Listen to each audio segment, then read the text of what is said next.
Mesdames, Messieurs, bonsoir, merci de votre fidélité. Voici le sommaire de ce journal. Cela fait aujourd'hui 27 ans que notre pays a lancé les travaux de la Conférence nationale des forces vives, des assises qui ont mis sur orbite le processus démocratique au Bénin.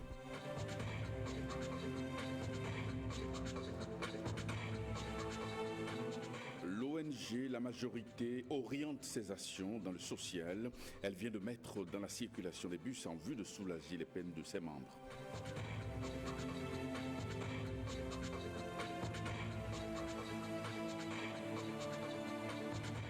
À l'étranger, des chercheurs australiens viennent de faire une importante découverte. Il s'agit du 7e continent dans l'océan Pacifique.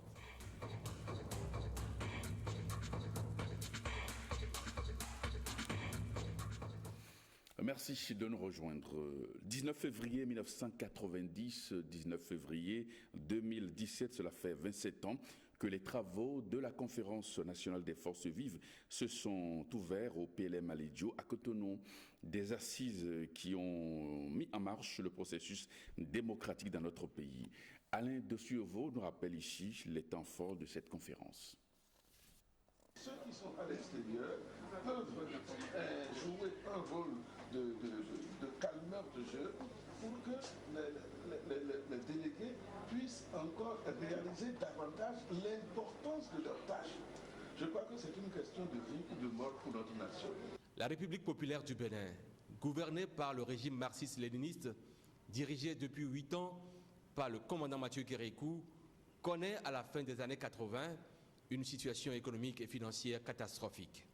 Une situation qui contraint l'État béninois à signer en juin 1989 avec la Banque mondiale et le Fonds monétaire international, FMI, son premier programme d'ajustement structurel PASS.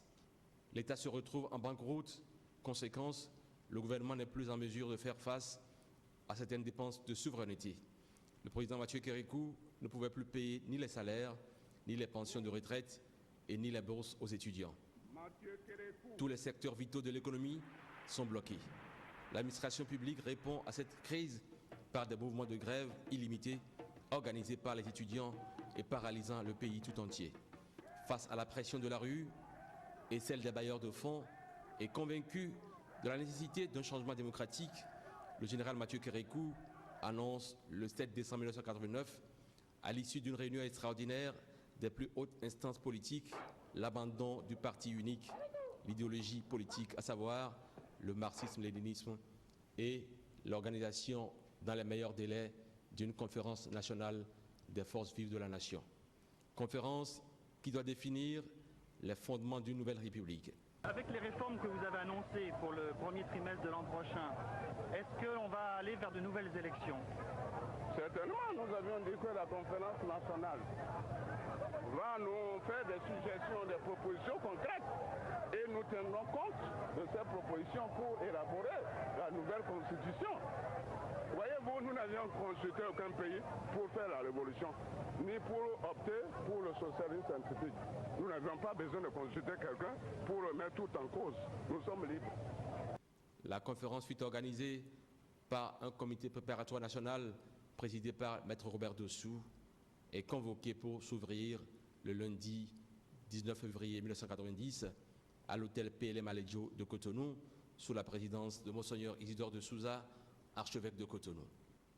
Produit d'un consensus national, cette conférence nationale reste aux yeux des observateurs un tournant décisif dans le processus de transition au Bénin. En une semaine, les 493 délégués de l'opposition et du pouvoir vont se mettre d'accord pour concevoir et élaborer les fondements d'un ordre nouveau. Comme grande décision issue des assises du PLM Alédio, la conférence suspend d'abord la constitution marxiste-léniniste de 1977 et confie à une commission de juristes le soin de rédiger une nouvelle constitution. Constitution qui sera soumise au référendum le 11 décembre 1990. Une loi fondamentale qui restreint les pouvoirs du président de la République. En effet, Mathieu Kérékou est maintenu à son poste, mais perd la plupart de ses prérogatives et attributions, dont en particulier celle du ministère de la Défense.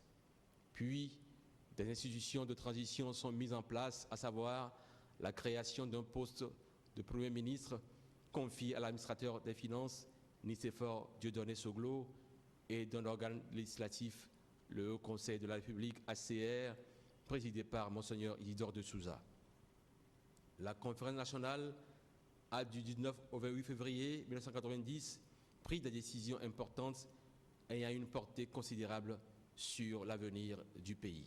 Ce fut la fin de 17 années du régime du général Mathieu Kérékou. Ce fut aussi le passage d'une économie centralisée vers une économie de marché, une économie libérée et une démocratie. La conférence des forces vives de la nation a par conséquent inauguré un nouveau régime et esquissé un nouveau système politique. Que reste-t-il aujourd'hui des acquis de la conférence nationale? Certes, on ne parle plus de problèmes de salaire, cependant, le regard de l'extérieur sur le Bénin n'est plus le même. Les enjeux sont d'abord de sauver la cohésion nationale et la paix sociale afin que la démocratie ne soit jamais mise à mal. L'organisation non gouvernementale La Majorité a procédé hier à la mise en circulation des bus de transport de ses membres. Le but visé est d'alléger les peines des membres de l'ONG dans leur mission. Une messe d'action de grâce a été d'ailleurs célébrée à l'occasion à l'église Saint-Pierre et Paul d'Agla. Reportage Gloria Oni, Amitié Sabali. Au total, 4 bus ont été bénis avant leur libre circulation. L'organisation non gouvernementale La Majorité contribue à la lutte contre la pauvreté en accordant aux populations les plus démunies des dons et aides financières. Pour faciliter le déplacement de ses membres, elle a mis à leur disposition des bus d'une capacité de 15 places chacun. Elle a procédé en ce jour au lancement des bus de transport en commun de ses membres, qui a été précédé par une messe d'action de grâce. Actuellement, nous sommes aussi de l'ONG La Majorité et nous procédons dès à présent à l'inauguration. C'est de contribuer à la réalisation des ODD, les objectifs du développement durable, à travers des aides sociales aux plus démunis. L'ONG apporte sa contribution à la construction de l'église Saint-Pierre-Paul en remettant aux responsables de cette paroisse une enveloppe de plus de 300 000 francs CFA. Et puis, des exercices de maison pour les écoliers de la maternelle, une pratique courante dans certaines écoles au Bénin. Alors, cette pratique est-elle recommandée? Une équipe de la rédaction s'est penchée sur la question. Koudou Sablaï, Dean Boraïman. Le répit pour Zizo et ses camarades. Nous sommes vendredi, il vient de sonner 16h30, l'heure de retrouver les siens. Mais pour ce week-end qui s'annonce, Zizo ne va pas échapper. Il reçoit, comme ses camarades, sa dose d'exercice. Le week-end ne sera pas du tout repos pour Zizo. Déjà le lendemain samedi, le petit écolier de la maternelle 1 s'applique avec l'aide de sa mère à faire ses exercices. Tu peux colorer là, colorer. Faut colorer. Colorer.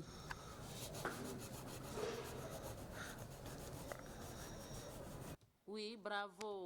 Maintenant, sur la toile, tu me dessines un rond, d'accord? Prends la craie. Prends la craie. Yeah. Fais-moi un rond. Fais-moi un rond.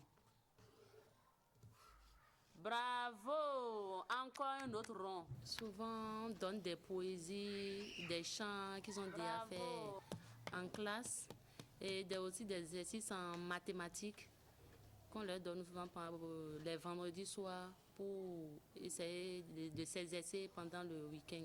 Des exercices de maison pour les plus petits de la maternelle, une pratique en vogue dans certaines écoles, mais déconseillée. Très souvent, les enseignants de la maternelle font recours à cette pratique en donnant des devoirs de maison à leurs apprenants. Cela porte déjà atteinte à l'objectif que vise la maternelle. La maternelle joue un rôle très important dans l'éveil, la stimulation et la formation physique de l'enfant de 2 ans et demi à 4 ans et demi. Autre fonction de ces enseignants-là, c'est de pouvoir permettre à ces écoliers qu'on envoie chez eux de vivre une santé normale. Parce que l'enfant de cet âge-là ne sait pas encore s'occuper de lui-même. Il a besoin de certaines pratiques, les lavages de mains, les goûter, comment cela se passe, pour pouvoir grandir en bonne santé. Les activités d'apprentissage là, que mènent les enseignantes et les animateurs de CESE n'ont pas nécessairement besoin d'être prolongés dans les maisons en forme d'exercice de maison. 30 minutes passées et Zizo se lasse. Plus question de continuer. Le Butchou a sa stratégie pour arrêter la séance de répétition. En donnant ces exercices à ces enfants à la maison, on les surmène sans s'en rendre compte. Parce que leur développement mental ne leur permet pas de poursuivre ces activités-là à la maison. À la maison, ils doivent continuer avec le jeu, avec le manger et avec le sommeil.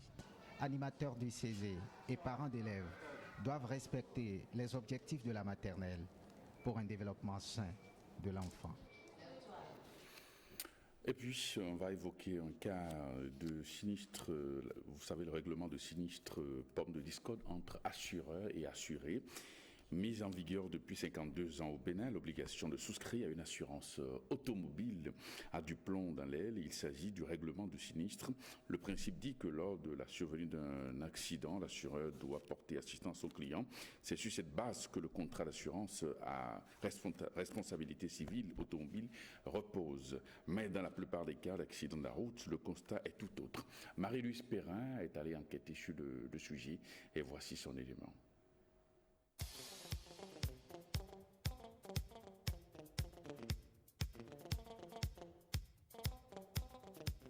Depuis des lustres, les hommes, tant individuellement que collectivement, sont menacés par des événements qui nécessitent une assistance.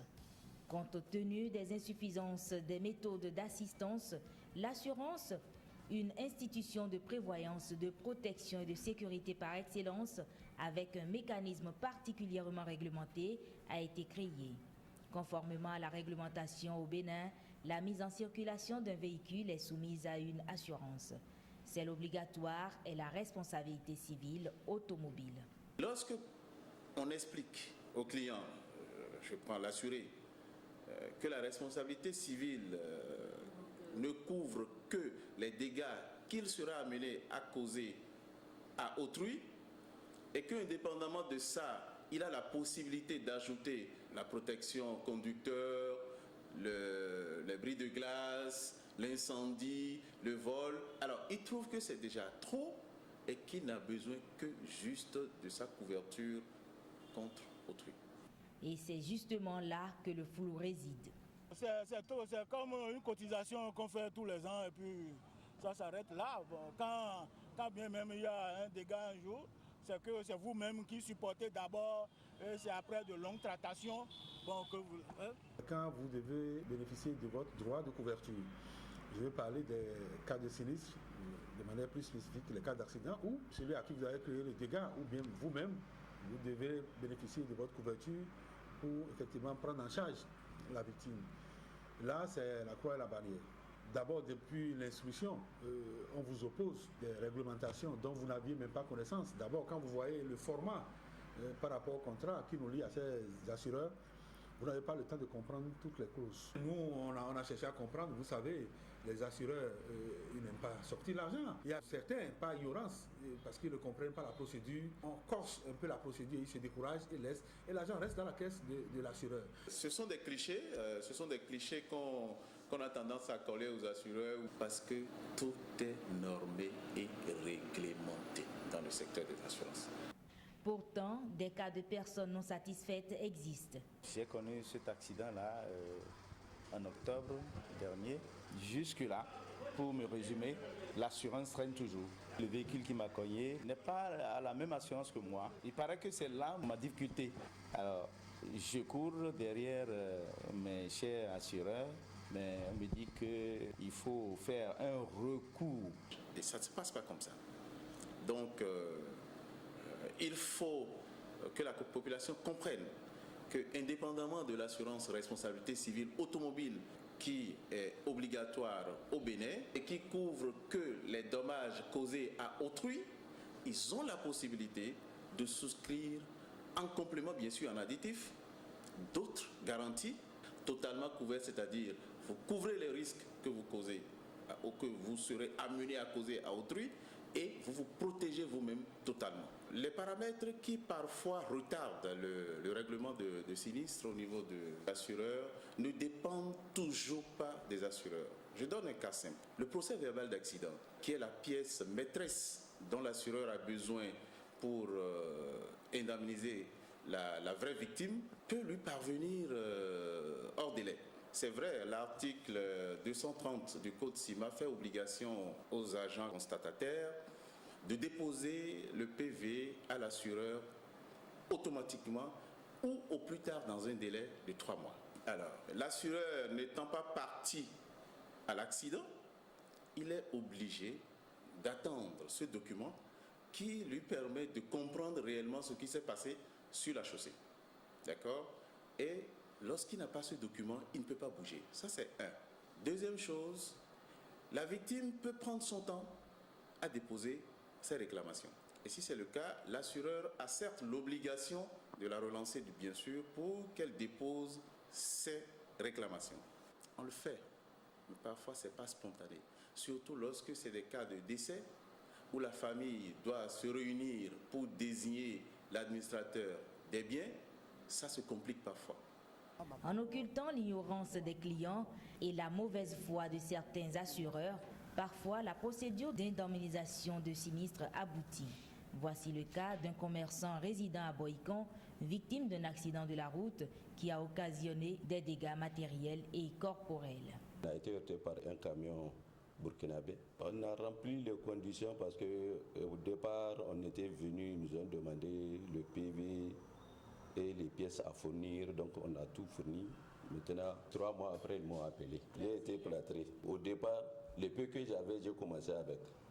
Mais après, mon argent était fini, je suis venu les rencontrer, je les ai amenés. Ils m'ont demandé d'amener les ordonnances. J'ai amené, ils m'ont donné une première partie. Et maintenant, c'est la fin. La vie continue.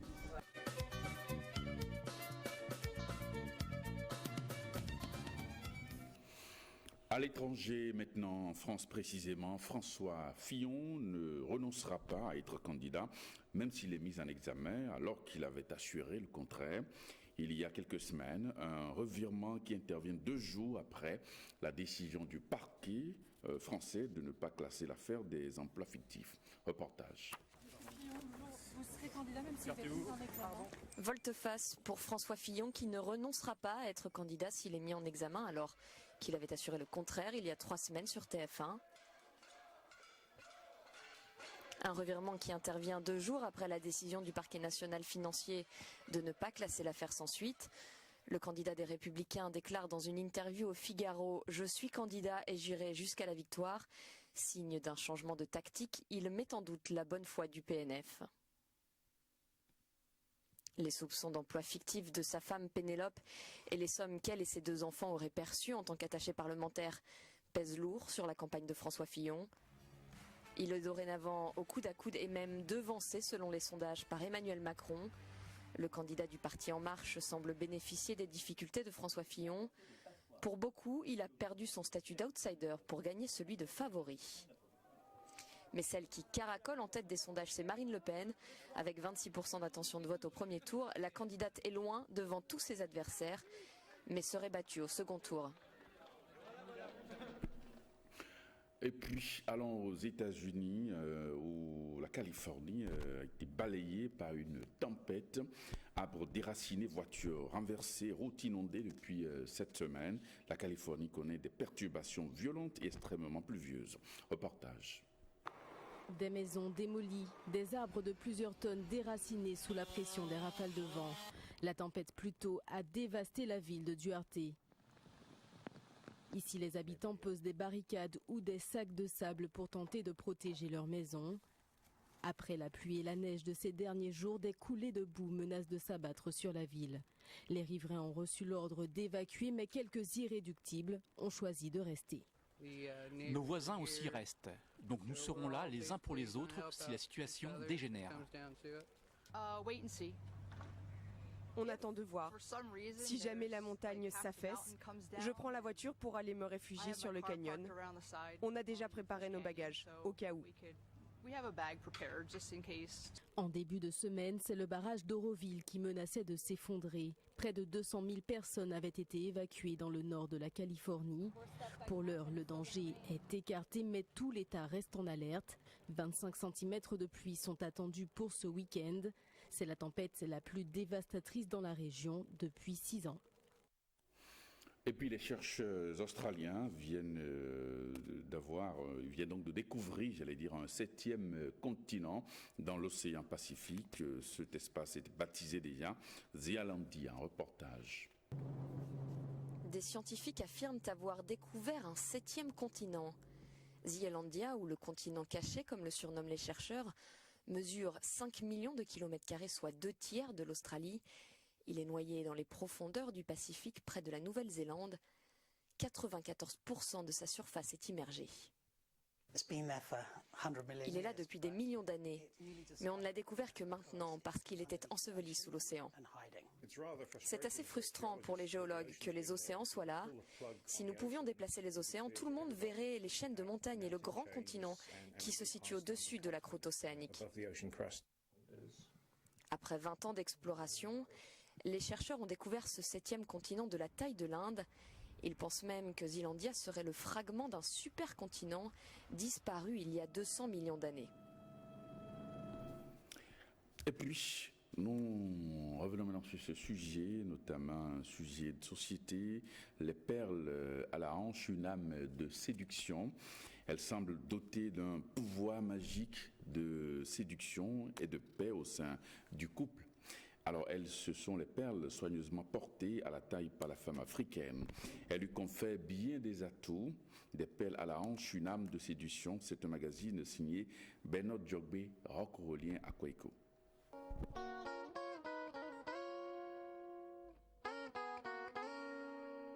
Loin de faire office de simples bijoux, ces petites boucles percées d'un trou, reliées les unes aux autres par une ficelle, constituent un trésor pour la femme africaine. Les perles, dès la petite enfance, portées à la taille par la jeune fille, permettent aux parents de suivre sa croissance physique. Elles lui dessinent sa rondeur et modèlent sa hanche, un atout que devenue grande, elle fait valoir.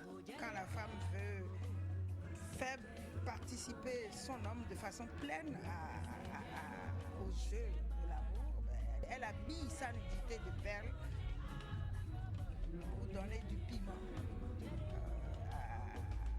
à l'intimité.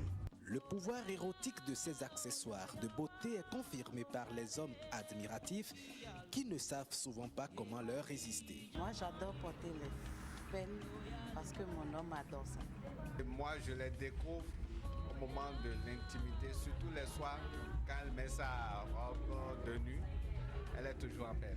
C'est à travers ça que l'homme aussi se sent homme. Ça a même des bruits, des sons façons, des cadences qu'on utilise même dans des musiques traditionnelles. Des perles, il en existe de plusieurs qualités et couleurs, mais ne véhiculent pas les mêmes messages. C'est en fonction des humeurs qu'on met les perles, parce qu'on en retrouve assez. Selon l'indiscrétion féminine, celles de couleur rose traduisent une déclaration d'amour.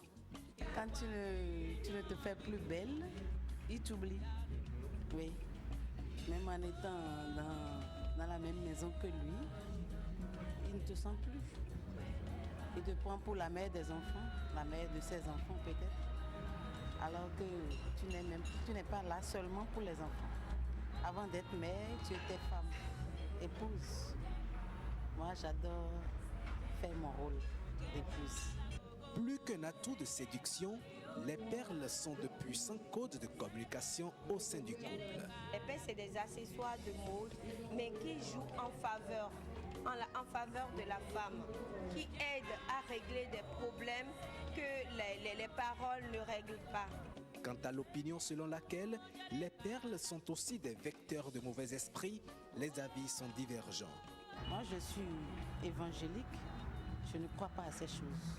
Je porte mes trucs pour me faire plaisir et pour faire plaisir à mon homme. Pour moi, les perles ont toujours une valeur positive, celle de séduire son homme. Moi, je vais dire aux femmes d'être sereines, d'être fières d'elles-mêmes et de savoir ce qu'elles veulent, de rechercher le bonheur dans les perles. Une femme africaine ne doit jamais être sans perles. En Afrique, une maxime populaire stipule qu'une femme sans perles est comme un reptile. Les perles font donc partie des parures vestimentaires intimes de la femme africaine.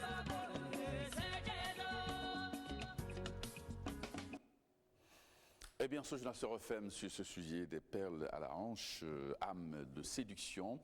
Les programmes prévoient à 21h l'émission 3D, Célestin Marat avec ses invités. Ils parleront de la situation au niveau des GSM, communication ou ANARC, c'est bien le thème de ce soir à 21h. À 22h, votre magazine Grand Angle et à 23h, le JT Soir avec Jérôme Moubor. Cette édition qui s'achève, vous pouvez la retrouver sur notre plateforme www.ortb.bj. Merci et bonne soirée chez vous.